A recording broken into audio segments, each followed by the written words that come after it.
Hey, good morning class. Let's take a look at these problems here that we'll have on our assignment.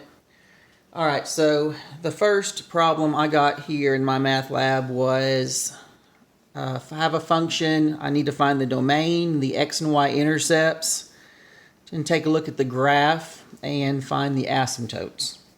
Alright, so this is kind of a long problem here to start. This may not be question number 1 on your quiz. It might be something else. But anyway, it'll work like this. If you find the domain of the function, we need to figure out what values will not work with the function. All right, so in order to do that, we take our denominator, this x plus 2, set it equal to 0. We'll always do this, equal to 0.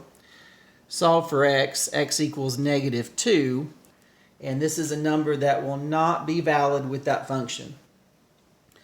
So if we were to look at a number line, here's 0, negative 2's over here, we would have an open dot, and we would include all these values this direction and all these values this direction, which would go to the infinities on either side. All right, so our answer for the domain would be negative infinity to negative 2, union negative 2 to infinity. All right, so those numbers would make the function valid. I can plug any number in there and I would get an answer. Notice if I plugged in negative 2 up here, I would have negative 2 plus 2 in that denominator. Of course, that would be 0. And 0 in a denominator would be undefined. So negative 2, I said, would not work with that function. All right, so the next part, find the x-intercepts. All right, so to find the x-intercepts, we set the numerator equal to 0. All right, so that would be x squared minus 7x plus 6. Right up here's our numerator. Set that equal to 0, solve for x. We need to do a little factoring. Numbers that multiply to 6 and add to negative 7 would be negative 6 and negative 1. So if you set each one of those equal to 0, x would be 6 and x would be 1. All right, so those would be our numbers for the x-intercepts. And we could write them as a point. So the point would be 6, 0 and 1, 0. Okay, so those are the x-intercepts where it would cross the x-axis. All right, so now look at the y-intercepts. Okay, so to look at the y-intercepts, we'll just plug in 0 into the function. So basically find f of 0 for the y-intercept. Okay.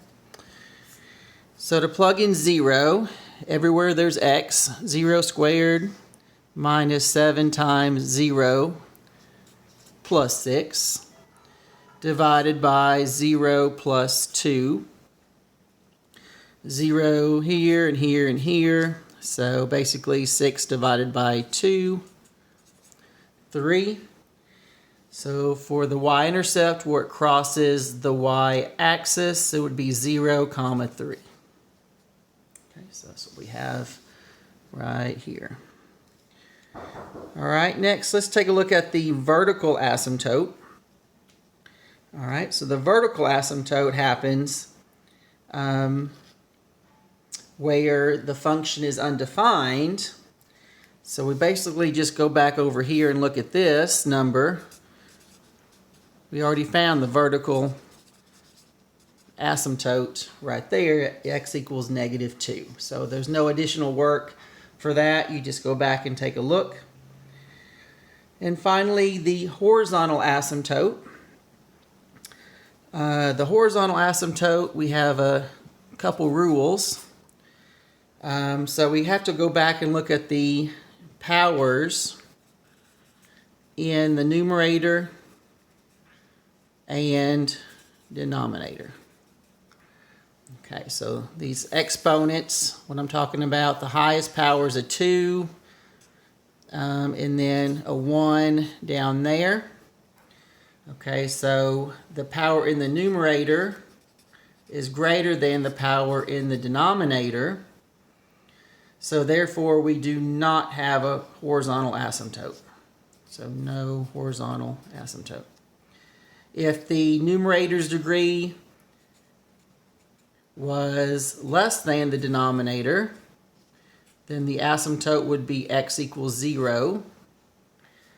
And then if we had them equal to each other, we would look at the leading coefficients, which is the numbers in front of these x's.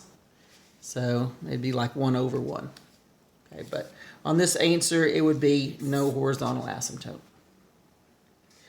All right, and then finally, graphing the function. Of course, when you graph this, you'll type it all in, looking at the parentheses around the numerator, and then parentheses around the denominator. Okay, so I'll have it entered in there. I'll do zoom 6, a standard window, and there's a look at the graph. Our asymptote is kind of off the screen there. Looking at the graph here, it shows that we'll have a range from -50 to 50, so I'll go change my window. So the y goes from -50 to 50, and then that will kind of match up with one of these graphs here on the screen. Okay. You can use the dotted lines that we found to kind of finish the graph. Okay. All right, so let me get out of here, clear that out. All right, so taking a look at the next one, we've got this graph given to us, and we need to figure out where it is increasing, decreasing, and constant. All right, so when we look at increasing, decreasing, constant, we only look at these x values on the x-axis. So you basically ignore all these on the y, forget about them, okay? So here, this little section is constant. So you go back and look at the x-axis, that's -5 over to -4. Okay, so this part's constant. And there you see the answer, -5 to -4 for that part.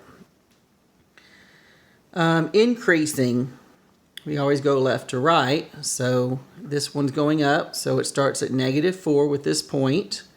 It goes over here to this point, which is actually at -3 on the x-axis.